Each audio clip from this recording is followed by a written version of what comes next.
A devastating moment shook America as President Donald Trump, the 47th President of the United States, broke down in tears during a live broadcast.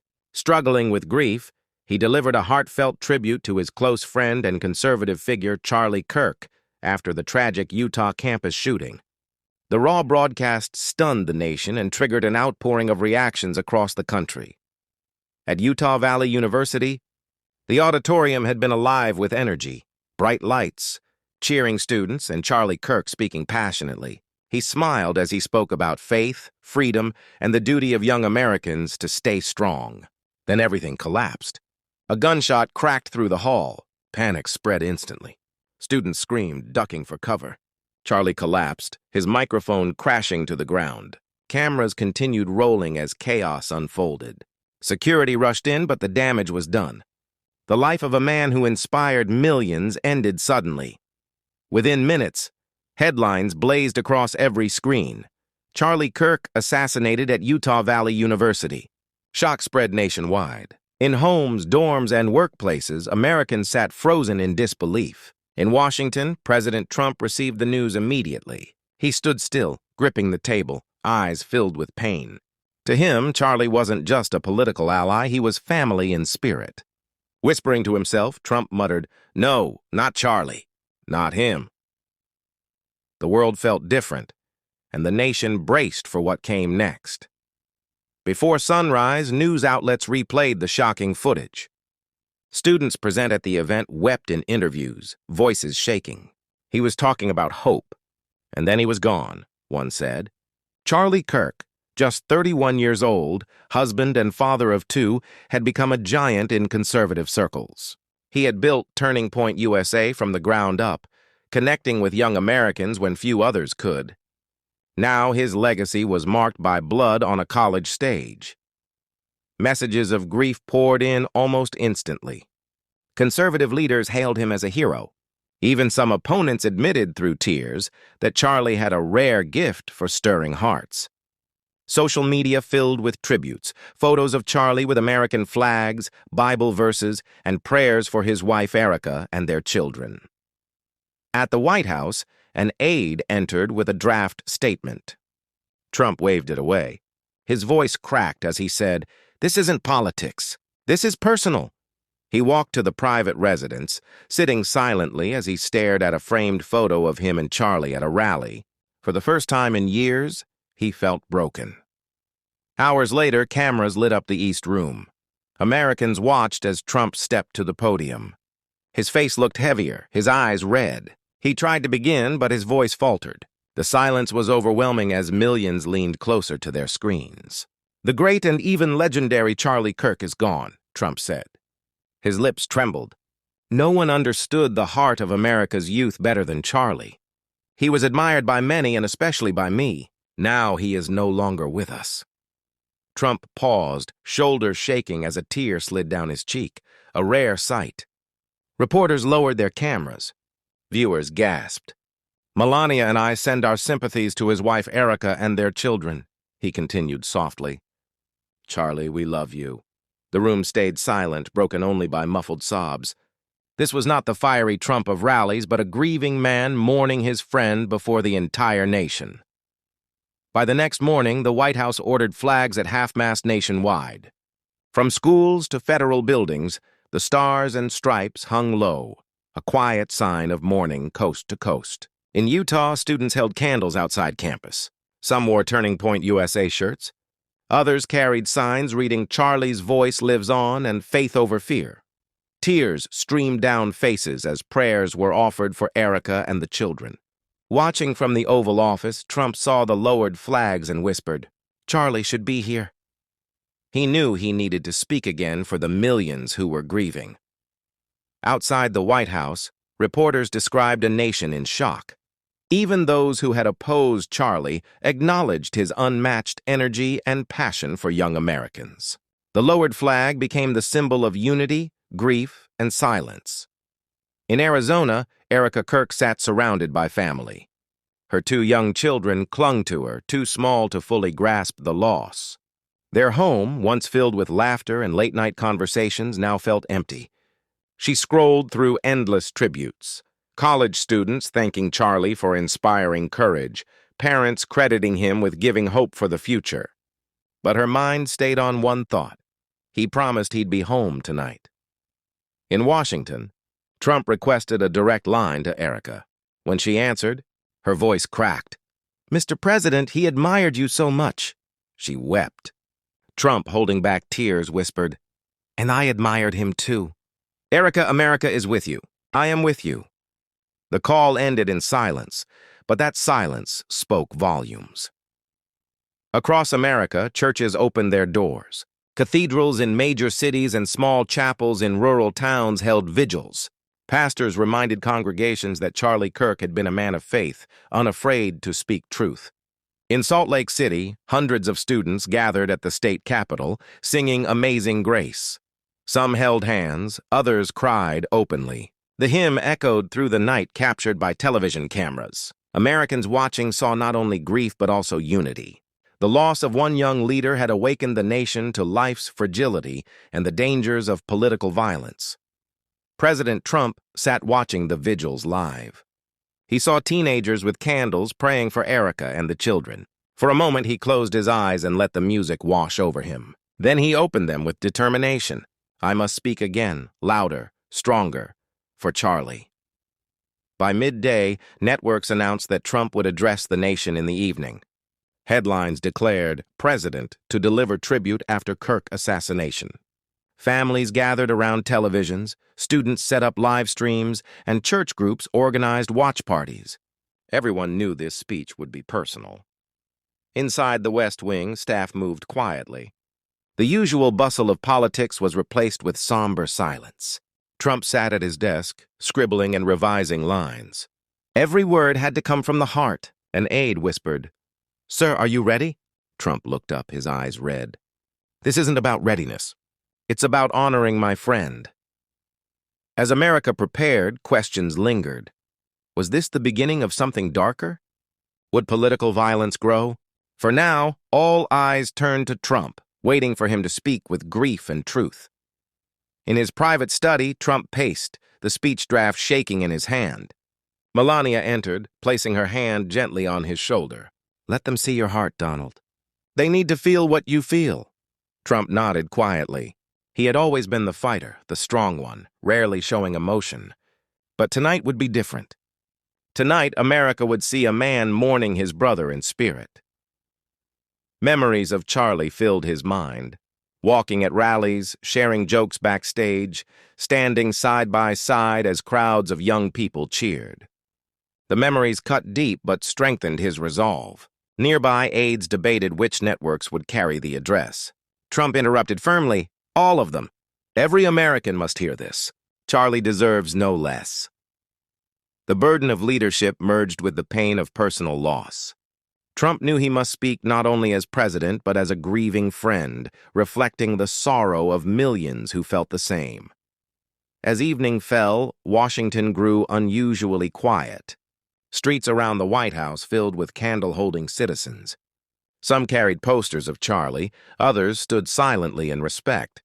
Inside the East Room, cameras were set, and journalists waited in near silence. The nation braced itself for a moment it would not soon forget. They knew this wasn't a night for politics. It was a night for raw truth. Across the country, living rooms filled with families. Parents called their children close, saying, "You need to hear this." College students, still shaken by the Utah shooting, tuned in with tear-streaked faces. Social media feeds went quiet as millions prepared to watch together. Trump stood backstage, staring at the podium. For the first time in decades, his body felt heavy, his chest tight. The words he had written seemed small compared to the grief in his heart.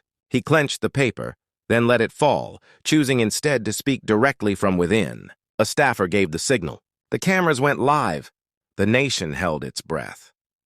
As Trump stepped forward, no one knew how deeply his words and tears would cut into America's heart. The East Room lights glowed, the cameras rolled, and every eye focused on him. He stood still, gripping the podium, his chest rising heavily as he tried to breathe. The room was silent. Millions leaned closer to their screens. Finally, with a trembling voice, he began, "My fellow Americans." His words cracked. He lowered his head, his shoulders shaking. When he raised his eyes again, tears streamed freely. Reporters, ready for headlines, froze in place. This wasn't politics, it was pain. "Charlie Kirk, a man I loved and deeply admired, is gone," Trump said, choking back emotion. "The great and legendary Charlie is dead." His words echoed across televisions and phones, settling into hearts everywhere. The nation saw something rare, a president stripped of defenses, mourning as a friend, not as a politician. In that moment, people realized this speech would be remembered for generations. As his tears fell, families across America wept with him. College students who once cheered Charlie sobbed openly. Even longtime critics fell silent, unable to dismiss the sincerity pouring from the president's heart. Trump pressed on. No one understood or cared for America's youth better than Charlie. He was loved by many, especially by me. His hand trembled as he gripped the podium. In Utah, students who had survived the shooting gathered around phones and laptops. Some cried uncontrollably, whispering, "He's talking about Charlie. He really knew him."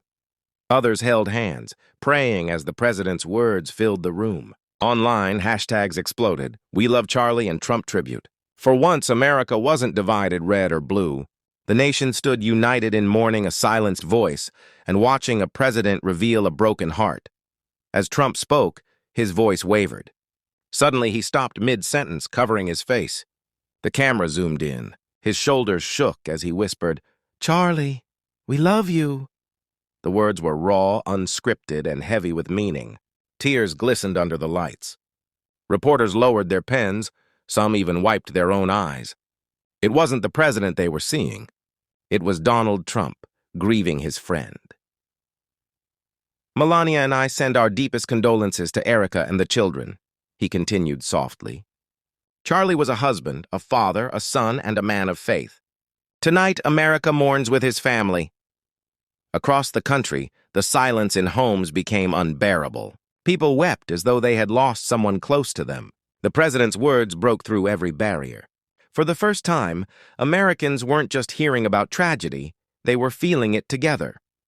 Trump steadied himself at the podium, his voice still trembling but growing stronger.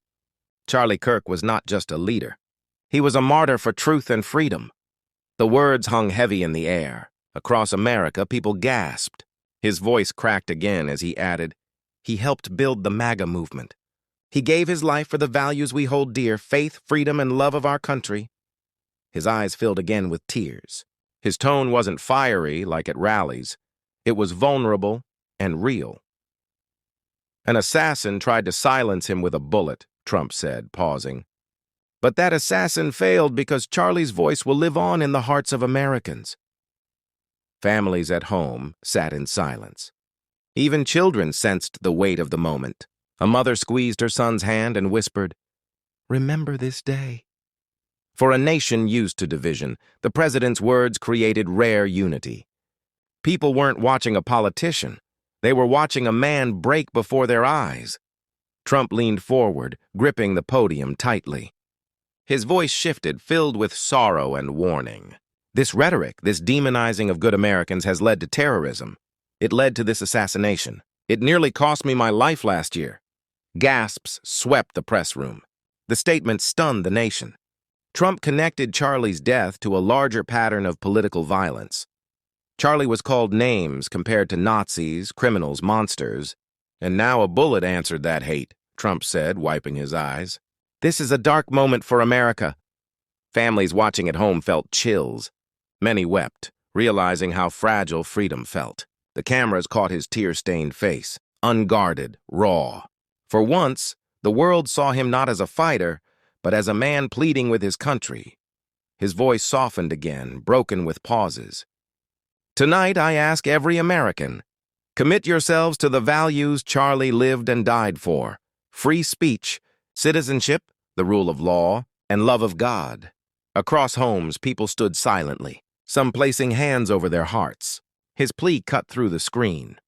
"We cannot let hate win. We cannot let Charlie's sacrifice be forgotten.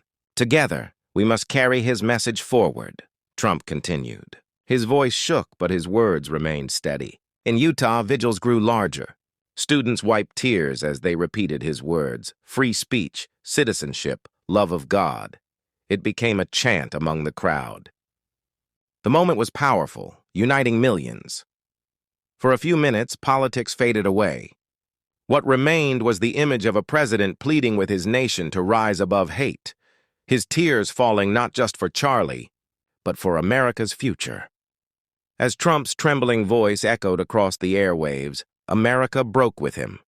Families in the Midwest cried together. In New York diners, people froze mid-bite, watching him wipe away tears. At a Texas firehouse, firefighters stood in silence, helmets off, tears on their faces. One whispered, "He's hurting, just like us."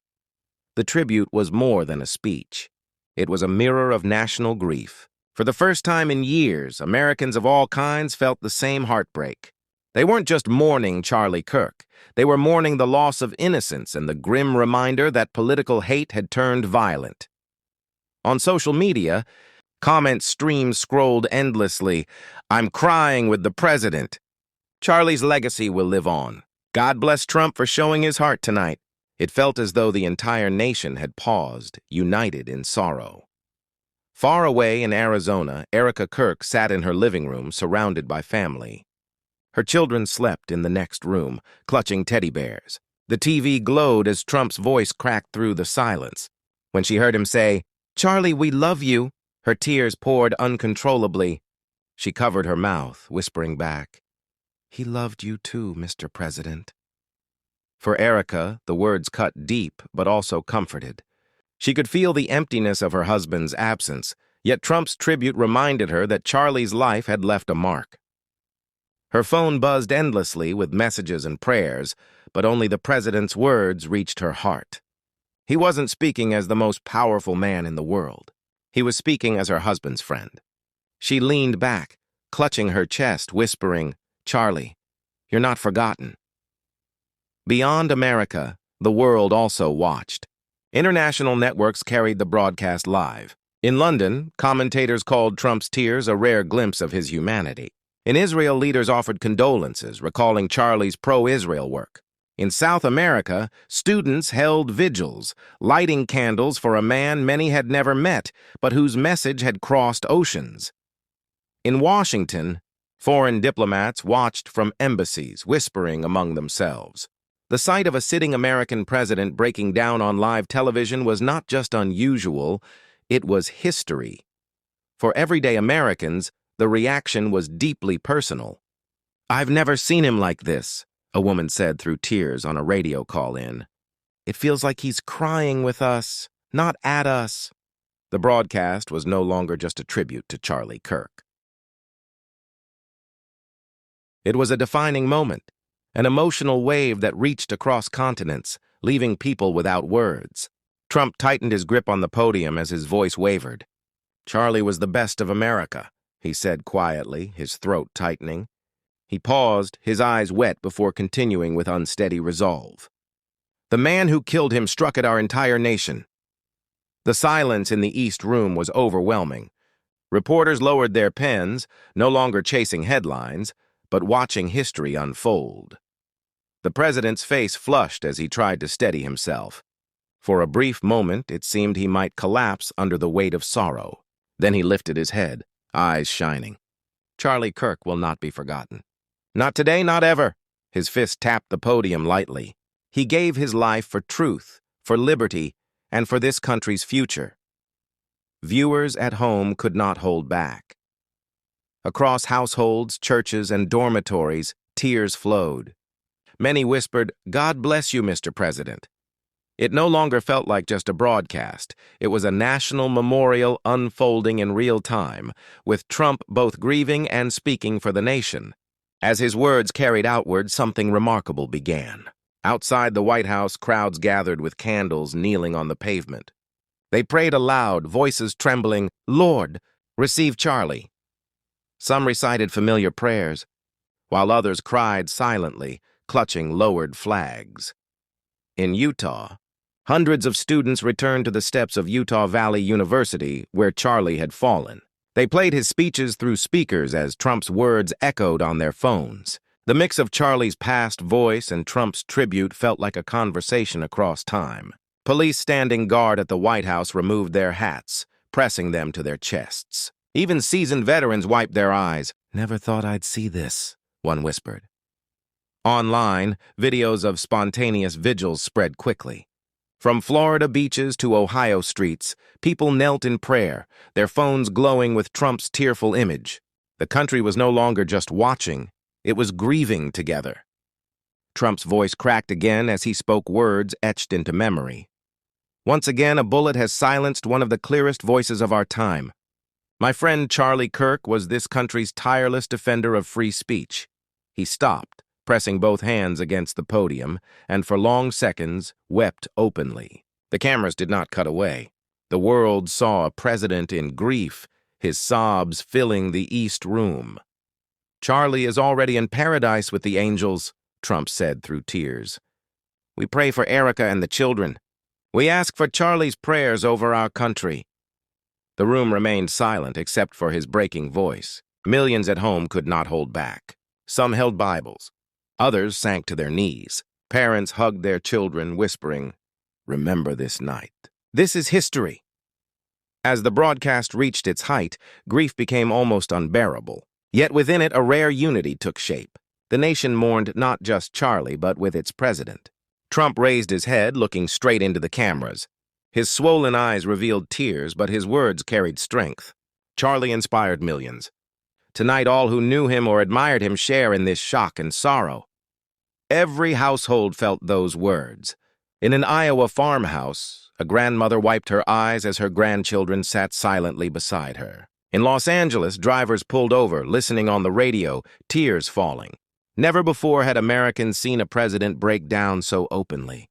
This was not stage politics. It was grief transformed into leadership. Even networks that often opposed Trump left the footage untouched, letting the raw moment unfold. On social media, one post read, "He carries our pain in his own tears." Another said, "I've never cried like this watching TV." The moment felt suspended, as if the nation held its breath, waiting for his next words. Outside, the wave of emotion grew. From New York to Phoenix, churches opened their doors late into the night. Strangers gathered, holding hands, praying for Charlie's soul and for his family. In Washington, thousands filled the streets outside the White House with candles. Hymns and soft prayers carried into the night sky, mingling with half-mast flags. People whispered through tears, "We stand with you, Mr. President. We stand for Charlie." Trump's words replayed on giant screens in Times Square as hundreds stood in silence. Even amid the city's usual noise, there was calm. On live television, a commentator choked back tears, saying, "This isn't about politics. This is about America's soul." For one night, division gave way to shared grief. A single man's loss had united an entire nation in sorrow. As the broadcast neared its close, Trump's voice softened, almost to a whisper. Charlie Kirk was the best of America. He believed in God and family and freedom. And though he is gone, his message must live on. He paused, lips trembling. Tears fell again, but his gaze stayed firm. Tonight I ask every American, honor Charlie by living his values. Do not remain silent in the face of hate. Do not forget him. Reporters in the room wiped their eyes. Cameramen, usually expressionless, struggled to hold back tears. The weight of his words was undeniable. At home, millions sobbed. Parents held children close, whispering, "This is history. Remember tonight." Trump's last words carried both grief and hope. "Charlie is with the angels. We pray for Erica and the children, and we ask his prayers for our country." The camera zoomed on his tear-streaked face before the broadcast ended. The nation sat in silence, hearts broken yet bound together in remembrance of their country and its fallen voice. Though the feed had ended, its echo remained. Across America, people streamed into streets, churches, and parks, holding candles as if drawn by something greater. In Chicago, thousands gathered by the riverfront, their voices lifting in hymns. In Dallas, a crowd formed before City Hall, softly chanting, "Charlie lives on." In Utah, where the tragedy began, The campus of Utah Valley University turned into a field of candles. Students placed flowers on the steps where Charlie had fallen, their tears mingling with whispered prayers. Some carried posters with his face, while others stood silently, hands pressed over their hearts. The nation had not seen such unity in years. For one evening, political divisions faded. Americans long separated by conflict came together to grieve. A young woman in Florida posted a video of her vigil with the caption, "Tonight we're not red or blue. We're broken Americans praying for a better tomorrow." The ripple from Trump's grief had stirred something deeper, something the country thought it had lost. Television networks replayed Trump's address throughout the night. Analysts, usually quick to debate, spoke instead with voices heavy with emotion. "We just witnessed the most human moment of this presidency," one said. That wasn't a politician. That was a friend mourning for a nation. Clips of Trump breaking down spread worldwide. Even critics admitted they had never seen him so exposed. One commentator whispered, "I may not agree with him, but tonight I felt his pain." At the same time, everyday Americans filled social media with tributes. Parents filmed themselves holding their children tighter. Students shared stories of how Charlie had inspired them to speak with courage. Pastors preached about forgiveness, resilience, and the importance of faith in dark times. At the White House, Trump watched some of the coverage quietly. His eyes were still swollen from tears, but there was a quiet resolve in his face. He knew his words had done what no policy could achieve. They had touched the nation's soul. For once, America was not arguing. It was grieving together. Back in Arizona, Erica Kirk sat in her living room, the light of vigil candles from neighbors flickering through her window.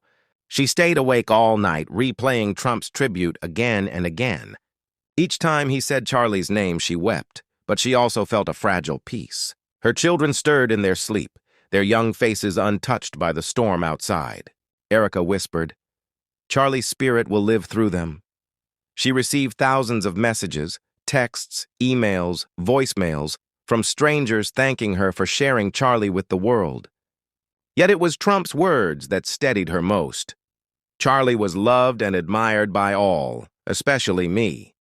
That line played over in her mind, wrapping her in comfort. Though sorrow pressed heavily on her, Erica felt her strength begin to return. She realized she was not just Charlie's widow. She was the keeper of his legacy. Standing at her window, watching candle flames sway, she whispered, "Charlie, they won't forget you. Neither will I."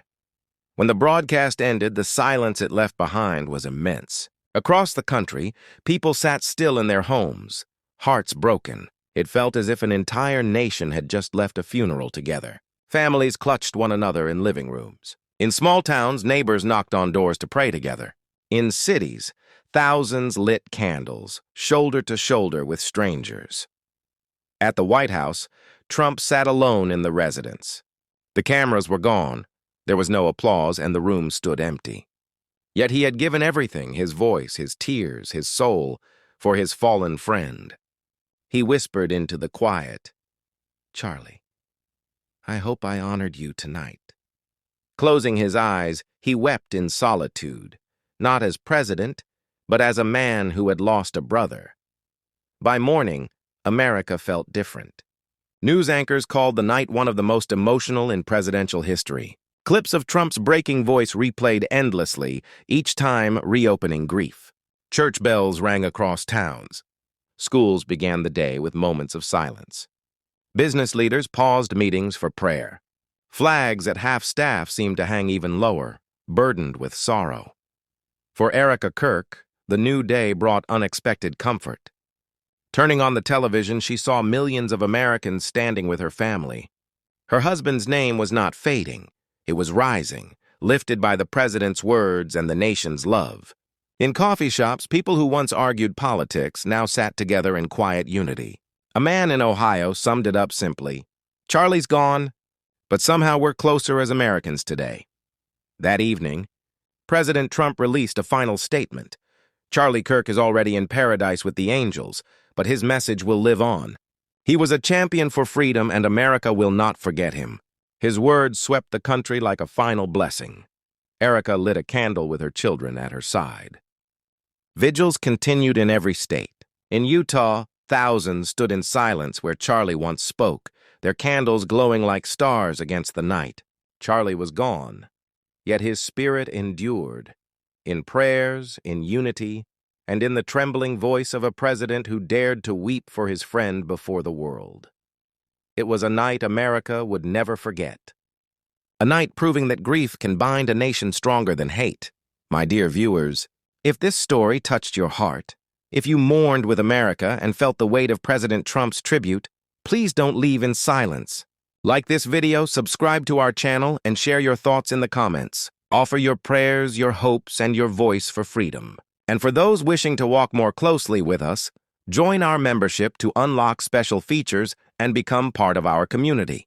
Together, let us keep Charlie's legacy alive and stand with our president as he continues the fight for truth and for America.